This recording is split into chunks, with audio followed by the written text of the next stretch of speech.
Hello, everyone, and welcome to the Storm Report. I'm Ron Lighthall alongside my longtime broadcast partner now, Terry Spain. Terry, welcome back. Thank you. I'm glad to be back. What a game. What a game. I was on the road. Yes, you were. You know, I tell you, I want to open with saying what a spectacular game we were treated to, and I want to throw a huge shout out to everybody at the Lynn Family Stadium and everybody on the Louisville Kings staff for a fantastic welcoming for all the traveling media. We were the only representatives of the entire Orlando market that were live at the game, and I am proud to say that. That's how we roll. That's how we roll, and I want to thank Toyota of Melbourne for our Toyota of Melbourne road trip, our official sponsors for our away games. They were fantastic. Big shout out to Chris Hines and Kenny Lopez. Kenny and I have been doing the clips together and giving away tickets. And I came back with big news. We're going to be giving away a lot more tickets than you and I thought. So gear up. I want to also send out an invite to everybody in the Central Florida Metro and including Brevard County. You got to show up at these games.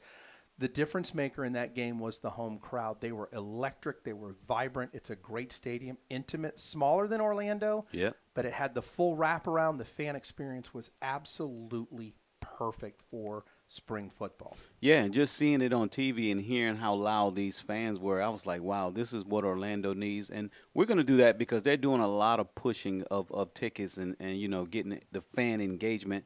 And I think we're going to see a packed house for the next home game. One of the good things about being the only traveling media was I got to talk to a lot of people. You sure did. Yeah, I did. And I again got to talk to Mike Repole, the co-owner of the entire league. And he had a busy week. And, you know, big things coming. Big announcement. OKC coming on board 2028. So yeah. That's a big deal. They have fan engagement already. Their fans are excited. They had a big rollout, a big announcement. The mayor is involved. The city council involved. The city itself is behind them 100%, which is what you need. That's the first cog in the machine that needs to happen. Yeah, and I've been getting a lot of calls from people from Oklahoma, and they were like, "Hey, we're next. We're up. Watch us. Watch our team." And they already have like opportunities to name the team, and so many people are excited about doing that. So when that announcement was made, it was almost like the shot heard around the world. A lot of folks were like, "Hey, I got this." The Twisters. Everybody was coming up with different names. The Storm and Twisters. Yeah, that can be very interesting. Yeah. So we'll see what it comes. But I think they're going to make another announcement too. They may have another team coming up as well. They do. Mike Repole alluded to that, and just the activity happening in the league. And Mike Repole is the most engaged. He is the most approachable, and he went in the stands and was shaking hands with fans. Yeah. They were excited. He asked them. Last week on Twitter, he sent out a kind of a checklist. He says, I want to hear the good, the bad, and the ugly. He said, I don't want to hear from my staff. I don't want to hear from anybody in the league. I want to hear from the fans. And he said, what are we doing right? What are we doing wrong? Where do we need to improve?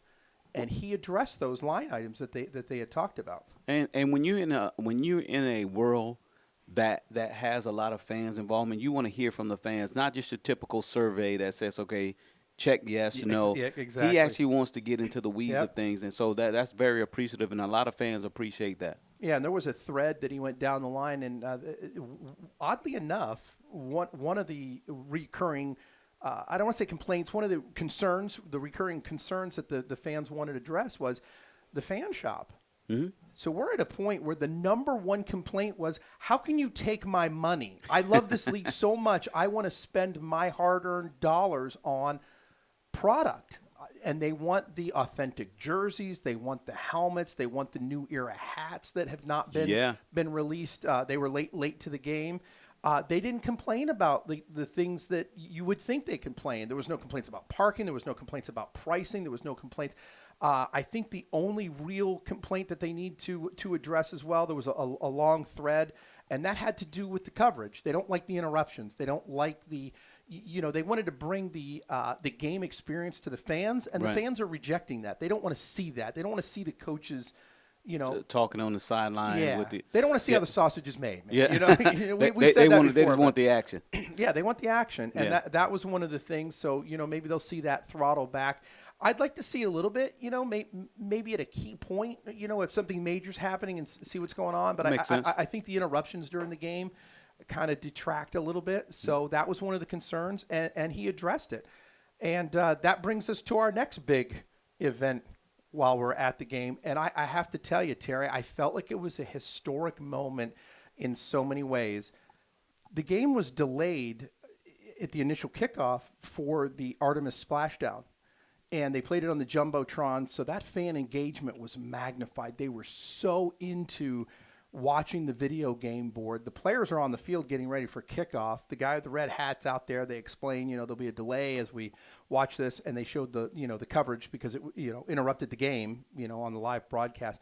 And being a part of that, after the game during the press conference, I asked, Coach Becht, and I tried to get out of him. I said, what does it mean? You watch that splashdown, and what the space program means to Central Florida in general. What did it mean to you guys that represent Orlando, being, in Louisville, watching that splashdown? And it was just a neat experience. Yeah, and that was actually a good question for him.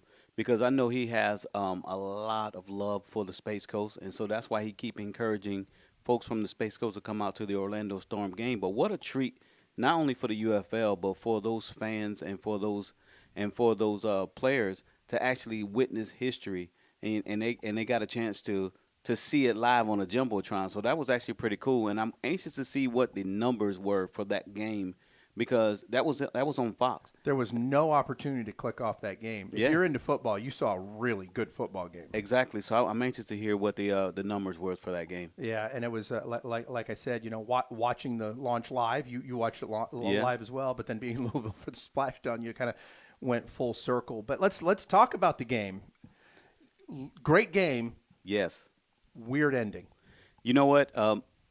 Those two teams played each other back to back, and we talked about this, and we asked Coach Beck, how would it feel, trying to, scout and prepare for a team that you play back to back, and he mentioned that it's tough playing a team twice and beating them twice, and that was probably the one of you picked a good game to go to, Ron, because that was probably one of the most exciting games that I've ever seen in the UFL, and I have to be honest with you, I did not know the rules and how it would end like that, and for you to have an opportunity to see that was absolutely amazing. But now I'm caught up on the rules, and I'm all set.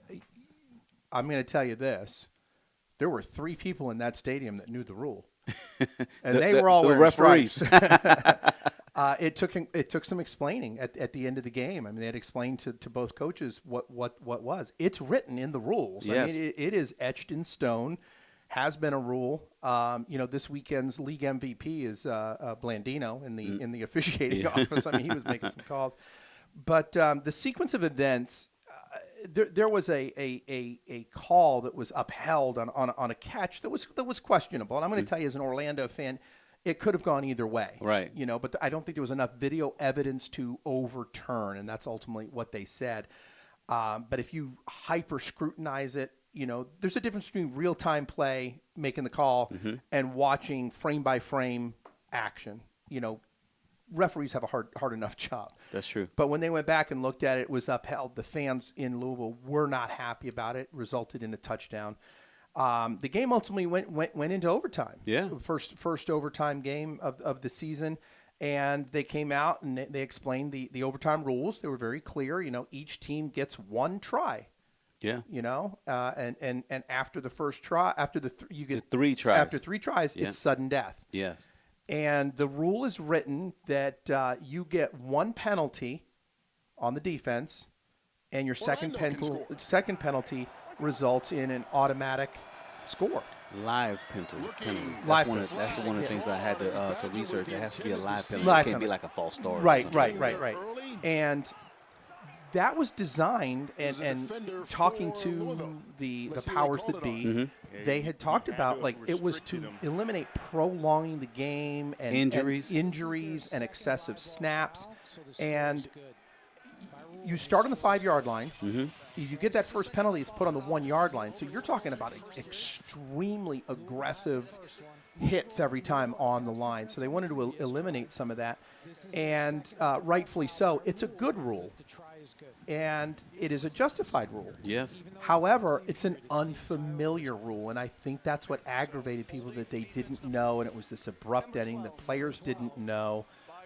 You're on the road, so the excitement level dropped immediately. Had it gone the other way, I think they would have been thrilled, and it was the greatest rule ever. I'm quite sure. You know what I'm saying? Yeah. So, but Orlando ultimately comes out. They're now 3-0. They weren't happy with the win. They weren't happy. They were happy with the win. They weren't happy with the way it happened. And they know they have a lot of pieces that they need to work on. But I do want to say that, last week we saw Bean as quarterback, and late in the game he was replaced by Rodgers. Mm-hmm. And this game was all Bean. Yeah, but he looked good, though. He did look good. And I will tell you this. One of the factors when you're up in the press box, you get a little insight on the guys that are paying hyper attention to the Kings, like we pay hyper close attention to the Storm. Mm-hmm. And their insight, Bean was suffering a ankle injury. And if you go back and look, his foot was taped up. He's a chaotic, make something out of nothing quarterback, and he was forced into the pocket, and he was forced into the more Jake Plummer style, where he had to show patience, he had to survey the field, and he had to be more of that surgeon mentality. And he did great. I mean, he did real well staying in the pocket. So hopefully he opened up a facet of his game abilities and gameplay for the Kings. But they added the backfield, and they played a solid game. Yeah, they did. And honestly, I thought they were going to be victorious in that game. But like we mentioned before, this is actually a great opportunity for coaches now to coach and talk to their players about rules and the significance behind that, because I don't know if the coaches had talked to any of their players about that particular rule, and I don't know if it's because they weren't familiar with it as well. But now it put everyone on notice. All teams that are in the UFL are on notice about that rule now. But it only takes that one time, one time, and so everyone knows. Yeah, you and I talked about the Tuck rule, yeah. Off air, that that how controversial and game changing that was for for quarterbacks and the game in general. And if you look at the good of this scenario and the way it went down, is the fact that there is not a player, there's not a coach, and there is not a fan that is now not aware of these overtime rules. And they'll always come back to that play about how bizarre. You don't want to be in that situation. So they're going to know. Yeah, they definitely are. And that's the spotlight on that game. So kudos to them for actually bringing the awareness to everyone, not just the UFL, but the fans as well. And again, I want to thank Toyota of Melbourne for our on-the-road segments. And again, next week, Toyota of Melbourne, we are on the road. We're going to see the Stallions next week in Birmingham. This is going to be a matchup, because I think the Stallions are going to be the first established UFL team that Orlando has faced. They've played expansion teams thus far.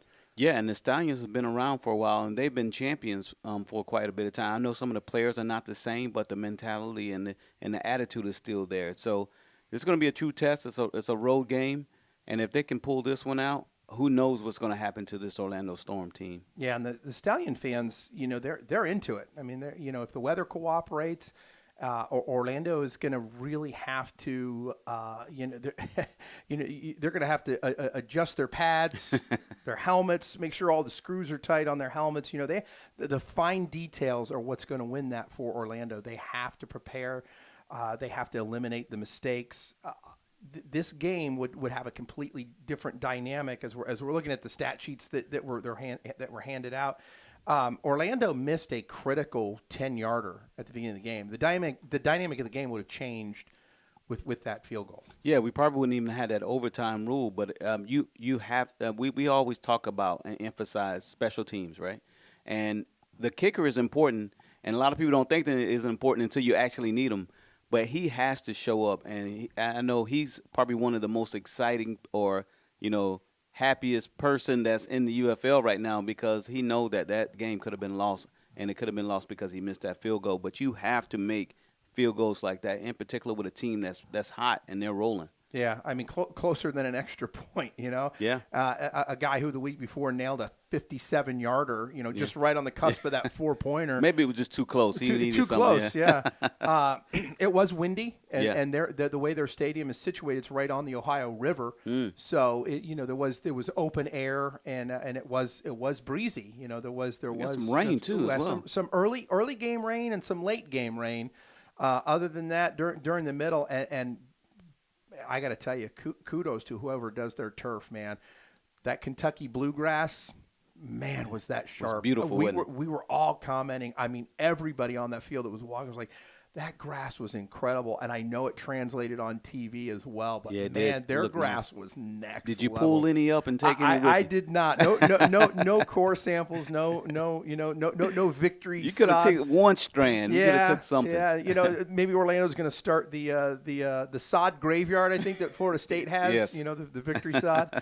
And but again, great experience. It was neat being on the road. I got to see the Louisville Slugger Museum. Oh, nice. Across the street, Copper and Kings hosted a pregame party. I had one of the best Kentucky mules. When in Rome, Terry, right? When in Rome. You have to. Have to. And just everybody was great. And I'm really looking forward to our away games. You get a little bit of that anxiety, unfamiliar territory and navigation and things. But everybody was absolutely fantastic around the town. And Louisville's a beautiful city. They should be very proud of their fans and their hosting abilities. So I can only encourage everybody, if you're a fan of any other team, you got to make Louisville one of your trips. I mean, it is a great experience. Yeah, I heard you're going to be the next mayor of Louisville because you did the whole grand tour, man. No, I tell you, it was a lot of fun. But looking forward to the Stallions. Mm-hmm. Let's break them down. They have a good coach. They sure do. AJ McCarron's got his guys locked and focused. Mm-hmm. They're now a team that you can't discount. Right. None of these teams you can discount. I mean, they're all on par, and it's just like maybe some key games. Houston, Mm-hmm. They just were not up for the task. I don't think they were prepared for DC, and DC was. Man, clicking on all cylinders. Man. That's what you call that. I tell you what. I mean, they didn't have a flaw in their game. No, I mean, I guess the only flaw they had was letting them score a touchdown, but they reviewed the second one and got it called off. Yeah, yeah. So, the super challenge. And again, the joke with Blandino being the league MVP, coming back to that, he was scrutinizing a lot, and they had the super challenges where you get one challenge where you can challenge absolutely anything as a coach. Anything on the play, on the play, and that include holding, even if the refs miss the holding. Exactly. But you have to be very specific when you actually challenge that. Name, number, I'm sorry, position, number, and what you thought the penalty was. You have to specifically request a review of that. No other ancillary on the outside. So you got the coaches up in the booth. They're quickly navigating, and they have an important job. In the sport, they always say, you can really call holding almost every play. It's just the nature of the game. Yeah. So, on a big play like that, AJ McCarron was protecting his guys. He didn't want that second touchdown on the stat sheet. So we're really looking forward to that. So what do you think the keys to the games in the Stallions are going to be for Orlando offensively? And then we'll talk about defense. So offensively, the Stallions are a real physical team, but one of the things that we have to do is protect the football, protect the quarterback as well. The line still looks a little shaky to me, and so I think the Stallions are aware of that. They obviously they watch footage as well, and they see that blitzing Plummer is probably is going to give them a good outcome of the game. So we definitely have to work on that offensive line, in particular the left side of that line. They're going to have to get it together, and we have to run the ball. I know we have a really good running back, a dual running backs, but we definitely have to run the football and continue to stay true to who we are. But we have some magnificent receivers, and they did one heck of a job catching almost everything that was thrown in them that night. So I think if we do those three things and just play your style of football, and don't get too, you had an opportunity to go on the road, and you beat the team on the road in Louisville, but now you have to go on road again. That's back-to-back road games that you have to do. So you have to make sure you're healthy, and that's one of the biggest things. If they can remain healthy, I think they have an opportunity to be 4-0. What say you? I like what Plummer did. He had a couple of opportunities to make something out of nothing and use his feet. He's a big guy. I mean, he is a big quarterback. You and I have seen him in the going in and out of the locker room. Yeah. I mean, he's a big guy. Yeah, I mean, he's pretty bigger than translates on TV. right. Because of the fact of the size of those line guys. They're huge. They're huge. But I like the way they play. I think Orlando right now is having a little bit of a discipline problem when it comes to penalties and the cleanliness of execution. There seems to be a little bit of pre-snap chaos that you're picking up. Maybe not so much watching it on game film, but when you're there, there's the cameras are fixated on a very tight, but there's a lot of activity on the sidelines and key exchanges and a lot of chatter going on in the coach's box upstairs. So there seems to be a little bit of they just need a little bit more of that rhythm. Doesn't translate into the TV broadcast as much, but you can see that guy out of position, an audible that makes him, reposition, call out that, things like that. I think they just need to sharpen their knives. They're ready for battle. Yeah. They just need to sharpen their knives. And that's where they're at with that, because their execution is great. But that chaotic execution is not going to work with a disciplined team like the Stallions. Yeah, I definitely agree with that, and you hit it right on the head. And we tend to forget that it's week 3, of the UFL. And you've seen two teams. Yeah, you've seen two teams. You've seen you've seen the same team twice. We played 8 straight quarters, 8.5 straight quarters. Yeah, so it's overtime. With the Kings, and you're battle ready for the Kings. Mm-hmm. The Stallions aren't the Kings.